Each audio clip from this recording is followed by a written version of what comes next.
आज की इस वीडियो में आप जानेंगे कि जो ट्रांसफार्मर होता है वह कितने प्रकार का होता है।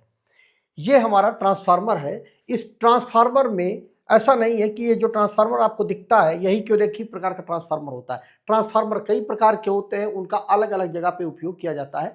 तो आइए जानते हैं कि जो अलग अलग प्रकार के ट्रांसफार्मर होते हैं वो कैसे दिखते हैं और उनका अलग अलग जगह पे कैसे काम होता है। तो देखिए, जो ट्रांसफार्मर होता है यह इलेक्ट्रिसिटी में उपयोग किया जाने वाला सबसे महत्वपूर्ण भाग होता है, क्योंकि ट्रांसफार्मर के बिना हम बिजली को अपने अनुसार उपयोग ही नहीं कर सकते हैं। मतलब जो बिजली पैदा हो रही है वो हम उपयोग नहीं कर सकते हैं, क्योंकि वो हाई वोल्टेज में पैदा होती है। तो हमें अपने उपयोग के लायक बिजली को यदि बनाना है तो उसके लिए हमें ट्रांसफार्मर की जरूरत पड़ती ही पड़ती है। तो जो ट्रांसफार्मर होता है यह अपने उपयोग के अनुसार अलग प्रकार का होता है, बनावट के अनुसार अलग प्रकार का होता है, वोल्टेज के अनुसार अलग प्रकार का होता है। मतलब बात ये हुई कि अलग अलग श्रेणियों में ट्रांसफार्मर को विभाजित किया जाता है, जैसी अपनी जरूरत है। मतलब अगर आपको वोल्टेज के अनुसार ट्रांसफार्मर चाहिए तो वो अलग प्रकार का होगा, इसके अलावा उपयोग के अनुसार ट्रांसफार्मर को चाहिए तो वो अलग प्रकार का हो जाएगा, बनावट के अनुसार अलग प्रकार का ट्रांसफार्मर। मतलब हर प्रकार का ट्रांसफार्मर आपको उपलब्ध है, जैसा आपको जरूरत है वैसा ट्रांसफार्मर आप उपयोग करिए। तो जो मुख्य रूप से जो ट्रांसफार्मर है उसके अंतर्गत जो पहला जो ट्रांसफार्मर आता है वो हमारा आता है वोल्टेज के आधार पर जो हमारा ट्रांसफार्मर होता है। अब वोल्टेज के आधार पर का मतलब ये हुआ कि वोल्टेज जो हमें उपयोग करना है वो जो ट्रांसफार्मर है वो दो प्रकार के होते हैं। कौन कौन से? उसमें से पहला होता है हमारा स्टेप अप ट्रांसफार्मर, दूसरा होता है हमारा स्टेप डाउन ट्रांसफार्मर। ट्रांसफार्मर केवल दो ही प्रकार के होते हैं, स्टेप अप और स्टेप डाउन। अब जैसा कि नाम से क्लियर हो रहा है, स्टेप अप मतलब ऊपर, स्टेप अप, स्टेप मतलब साफ समझ लीजिए जो सीढ़ी होती है घर में ना छत पर जाने के लिए, तो सीढ़ी में स्टेप्स होते हैं ना, तो स्टेप अप मतलब ऊपर वोल्टेज जो है वो ट्रांसफार्मर स्टेप अप कर देगा, बढ़ा देगा। जितना वोल्टेज आप उसको देंगे आउटपुट में, जब सेकेंडरी साइड में जब आप वोल्टेज को लेंगे तो वो वोल्टेज को बढ़ा देगा, बढ़ा करके आपको देगा, स्टेप अप कर देगा। अगर जो ट्रांसफार्मर आप उपयोग कर रहे हैं स्टेप डाउन, तो स्टेप डाउन मतलब एक स्टेप डाउन कर देगा। मतलब जितना आप प्राइमरी में वोल्टेज देंगे उससे कम वोल्टेज आपको वो देगा। अब बात आती है कि जो हमारा स्टेप अप ट्रांसफार्मर ये क्या होता है कि यह कम वोल्टेज को अधिक वोल्टेज में बदल देता है। मतलब अगर आप इसको कम वोल्टेज देंगे, मान के चलिए अगर आप इसको 100 वोल्ट दे रहे हैं और आप चाहते हैं कि यह 500 वोल्ट कर दे ट्रांसफार्मर, तो ये 500 वोल्ट कर देगा। मतलब क्या हुआ, वोल्टेज को ये अप कर दे रहा है, स्टेप अप कर दे रहा है, कुल मिला करके वोल्टेज को ये अधिक कर देता है। इसका उपयोग हम क्या करते हैं, बिजली पैदा करने वाले स्टेशनों पर इस ट्रांसफार्मर का उपयोग किया जाता है। मतलब ये हुआ कि जो हमारा बिजली का जनरेशन होता है वो 11 केवी पर वोल्टेज का जनरेशन होता है। अब ऐसा तो है नहीं कि हम जो वोल्टेज है वो 11 केवी पर जनरेट कर लेते हैं, लेकिन जब ट्रांसमिट करते हैं हम, मतलब बिजली को तो जहां पे बनती है, हम अपने घरों में तो बिजली का उपयोग करते हैं ना, तो अब मान लीजिए हजारों किलोमीटर दूर बिजली का उत्पादन हुआ, वहां से आपको अपने घर तक लेके आना है बिजली को, तो कैसे लाएंगे?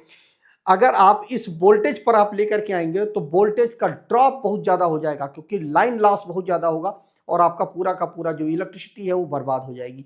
अब आप क्या करते हैं, इस वोल्टेज को हम क्या करते हैं, स्टेप अप कर देते हैं। स्टेप अप मतलब इसको आप 33 केवी में चेंज कर देते हैं।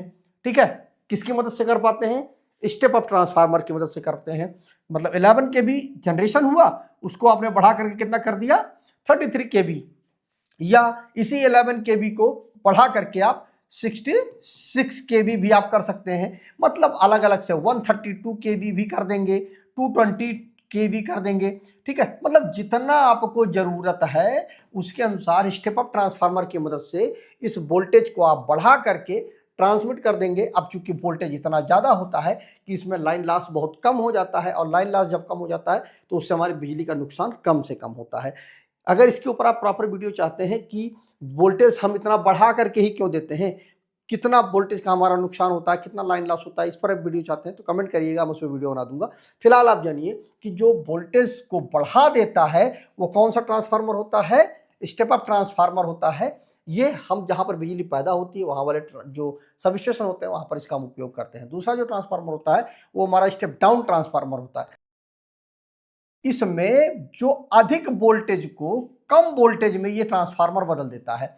अब अधिक वोल्टेज मतलब ये हुआ कि अब यहां से आपने बिजली को तो कितने पे पैदा किया, 11 केवी पे पैदा किया। अब 11 केवी से बढ़ा करके आपने 220 केवी कर दिया आपने, ठीक है। अब वोल्टेज तो बहुत ज्यादा हो गया। अब जहां पर आप मान लीजिए कि यहां पे आपने बिजली को पैदा किया और यहां से ये दूरी मान लीजिए 1000 किलोमीटर की दूरी है। अब यहां पर बिजली को आपको उपयोग करना है। अब ये जो वोल्टेज जो थी वो आपने कितना करा दिया, 220 केवी आपने वोल्टेज बना दिया। अब यहां पर बिजली को आपको उपयोग करना है तो 220 केवी आपके घर में आएगा तो क्या हो जाएगा कि मतलब सब कुछ बर्बाद हो जाएगा, आग लग जाएगी, सब कुछ हो जाएगा। तो अब यहां पर आपको क्या करना है, घर के अंदर कितना 220 वोल्ट ही तो बिजली का उपयोग करते हैं। तो अब आपको क्या करना है कि इस 220 केवी को 220 वोल्ट में कैसे बदल पाएंगे, ट्रांसफार्मर की मदद से। कौन सा ट्रांसफार्मर, स्टेप डाउन ट्रांसफार्मर की मदद से आप वोल्टेज को डाउन कर देंगे और हम अपने घरों के पास जो लगे हुए ट्रांसफार्मर है वो स्टेप डाउन ट्रांसफार्मर होते हैं, उसी की मदद से हम कर देते हैं और यह जो 220 वोल्ट हमें मिल जाता है और उसी वोल्टेज का हम उपयोग घर में कर लेते हैं। तो ये देखिए हमारा स्टेप डाउन ट्रांसफार्मर है और ये हमारा स्टेप अप ट्रांसफार्मर है। इसमें देखिए नंबर ऑफ टर्न ज़्यादा होते हैं प्राइमरी साइड में और सेकेंडरी साइड में नंबर ऑफ टर्न कम होते हैं। तो स्टेप डाउन ट्रांसफार्मर हो गया। स्टेप अप ट्रांसफार्मर मतलब जिधर साइड में स्टेप अप ट्रांसफार्मर है तो मतलब सेकेंडरी साइड में आपको टर्न ज़्यादा होंगे और प्राइमरी साइड में टर्न कम होंगे। और अगर आपका स्टेप डाउन ट्रांसफार्मर है मतलब जिस साइड में आपको सेकेंडरी साइड में डाउन है तो कम टर्न होंगे, अप है तो ज़्यादा टर्न होंगे। तो ये आप समझ लीजिए step down transformer, step up transformer. अब बात आती है कि बनावट के आधार पर जो हमारा ट्रांसफार्मर होता है तो वो कितने प्रकार का होता है। तो मुख्य रूप से वो 3 प्रकार का हमारा ट्रांसफार्मर होता है। पहला होता है core type transformer. Core type transformer क्या होता है, इसमें जो वाइंडिंग होती है वो कोर के चारों ओर होती है, ठीक है। मतलब जो वाइंडिंग होती है वो कोर के चारों तरफ। ये हमारा देखिए कोर टाइप ट्रांसफार्मर है। वाइंडिंग देखिए, ये जो वाइंडिंग है ये हमारा कोर होता है, ठीक है। तो कोर के चारों तरफ देखिए ये ट्रांसफार्मर पे वाइंडिंग कर दी गई है तो ये हमारा कोर टाइप ट्रांसफार्मर हो गया। दूसरा होता है हमारा सेल टाइप ट्रांसफार्मर। इसमें क्या होता है, कोर जो होते हैं वो बाइंडिंग के चारों ओर होता है। ये हमारा देखिए सेल टाइप ट्रांसफार्मर। तो जो कोर होता है देखिए ये अंदर बाइंडिंग है, इसके चारों तरफ कोर है, बाइंडिंग के चारों तरफ कोर है। तो ये हमारा हो जाता है सेल टाइप ट्रांसफार्मर। इसमें चुंबकीय जो रिसाव होता है वो बहुत ही कम होता है। इसमें क्या होता है कि जो इलेक्ट्रोमैग्नेट होता है उसका लीकेज बहुत ज्यादा हो जाता है इस टाइप वाले, मतलब जो हमारा कोर टाइप ट्रांसफार्मर होता है। लेकिन जब सेल टाइप ट्रांसफार्मर होगा इसमें जो लीकेज होता है मतलब इलेक्ट्रिसिटी का जो बर्बाद होने का हिस्सा होता है वो बहुत ही कम होता है क्योंकि इसके चारों तरफ कोर ही होता है। इसके अलावा तीसरा होता है बेरी टाइप ट्रांसफार्मर। इसका कोर बहुत सारे पहियों के स्पोक्स जैसा दिखाई देता है। ये हमारा बेरी टाइप ट्रांसफार्मर है। देखिए इसके पहिए की तरह इसके तरफ चारों तरफ कोर होता है और बहुत ही कम इस ट्रांसफार्मर का उपयोग होता है, मतलब चक्री टाइप में होता है। और ये देखिए कोर बहुत सारे इधर उधर फैले हुए हैं और बीच में आपकी वाइंडिंग है। ये हमारा बेरी टाइप ट्रांसफार्मर होता है।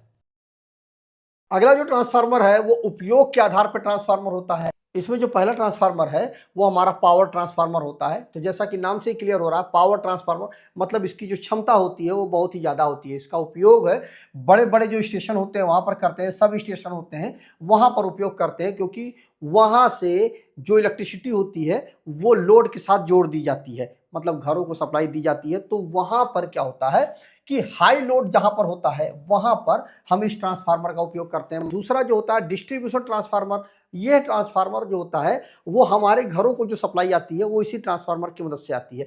मतलब कॉलोनियों में, उद्योगों में कम वोल्टेज पर बिजली का जो वितरण होता है वो इसी ट्रांसफार्मर की मदद से होता है। मतलब हमारे घरों के आसपास जो ट्रांसफार्मर होता है वो क्या होता है, वो 11 केवी बाई 220 वोल्ट हमारी ट्रांसफार्मर होता है। तो यही ट्रांसफार्मर हमारा डिस्ट्रीब्यूशन ट्रांसफार्मर होता है। मतलब घरों में जो सप्लाई आती है 220 वोल्ट की या 415 वोल्ट की वो इसी ट्रांसफार्मर की मदद से आता है। तीसरा जो ट्रांसफार्मर होता है वो इंस्ट्रूमेंट ट्रांसफार्मर होता है।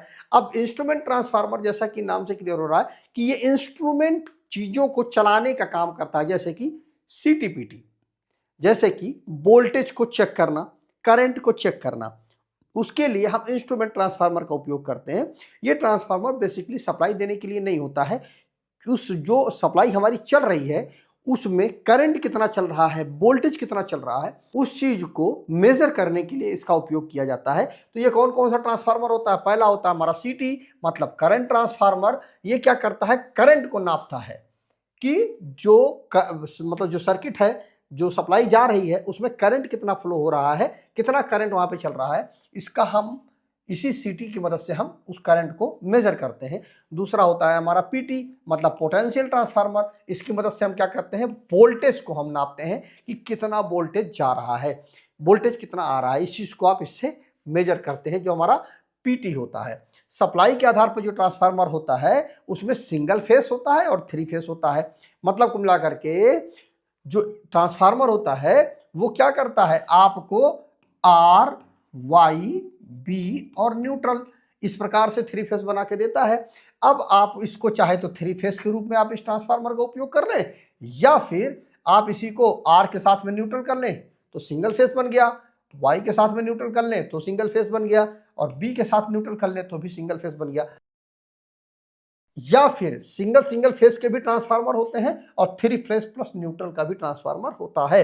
तो मतलब वो सब जो सप्लाई के आधार पर सिंगल फेस का जो ट्रांसफार्मर होता है ये छोटे कामों के लिए इसका उपयोग किया जाता है, और जो 3 फेस ट्रांसफार्मर होता है ये बड़ी मशीनों और उद्योगों में इसका उपयोग किया जाता है, जो हमारा 3 फेस का ट्रांसफार्मर होता है। ये हमारा देखिए सीटी है और ये हमारा पीटी है। सीटी में देखिए 2 तार होते हैं, पीटी में केवल एक ही होता है, वो वोल्टेज को नापता है। कुछ और ट्रांसफार्मर है जिसमें से पहला होता है हमारा ऑटो ट्रांसफार्मर। अब ऑटो ट्रांसफार्मर क्या करता है? इसमें एक ही वाइंडिंग होती है जो प्राइमरी और सेकेंडरी दोनों का काम करती है। जैसे कि हम इसका उपयोग कहां पर करते हैं? स्टेबलाइजर में उपयोग करते हैं। ये हमारा ऑटो ट्रांसफार्मर है। इसमें देखिए एक ही वाइंडिंग होती है और यही वाइंडिंग आपका प्राइमरी का भी काम करती है और यही वाइंडिंग आपकी सेकेंडरी का भी काम करती है। अब कैसे करती है वो भी आप देख लीजिए। देखिए प्राइमरी साइड में देखिए ये है। अब यहां पर मान लीजिए हमने सप्लाई दे दी, ठीक है। अब यहां पर देखिए, यहां से तो सीधे हमने एक तो निकाल लिया, ठीक है, और दूसरा वाला ये पॉइंटर है, इसको हम जो पोटेंशियोमीटर होता है उसके थ्रू घुमा करके इसको हम वेरी कराते हैं। तो मान लीजिए यहाँ पर हमारी मान लीजिए हम यहाँ पर हमने 100 वोल्ट हमने यहाँ पर दिया, ठीक है। तो अगर हम यहाँ पर चेक करेंगे तो पूरा हमें 100 वोल्ट पूरा का पूरा मिल जाएगा। अब यदि आप यहाँ पे ला करके चेक करते हैं तो देखिए बीच का जो रेजिस्टेंस है वो बढ़ गया, तो यहाँ पर वोल्टेज आपको कुछ अलग मिलेगा, यहाँ पर वोल्टेज कुछ और मिलेगा, ऊपर जाएंगे तो कुछ और वोल्टेज मिलेगा। मतलब वोल्टेज जो है आपका वेरिएशन होता है। मतलब एक पॉइंटर को आप फिक्स कर देते हैं और दूसरे पॉइंटर को आप वेरी कराते हैं, तो उससे वोल्टेज का जो वेरिएशन है वो रेजिस्टेंस की वजह से, मतलब कॉइल का ये जो कॉइल है उसका रेजिस्टेंस का जो वैल्यू वेरी करेगी, उसी के अनुसार जो ट्रांसफार्मर का जो वोल्टेज है वो भी वेरी करेगा। तो इसका उपयोग कहाँ पर करते हैं? हम स्टेबलाइजर में इसका उपयोग करते हैं, जो हमारा ऑटो ट्रांसफार्मर होता है। इसके अलावा आइसोलेशन जो ट्रांसफार्मर होता है, यह 2 सर्किटों को बिजली के झटकों से बचाने के लिए इसका हम उपयोग करते हैं, जो हमारा आइसोलेशन ट्रांसफार्मर होता है। ये हमारा आइसोलेशन ट्रांसफार्मर है। तो इस वीडियो में आपने टाइप ऑफ ट्रांसफार्मर के बारे में जाना। कमेंट करके जरूर बताइएगा वीडियो आपको कैसा लगा। मिलते हैं किसी और वीडियो में। जय हिंद।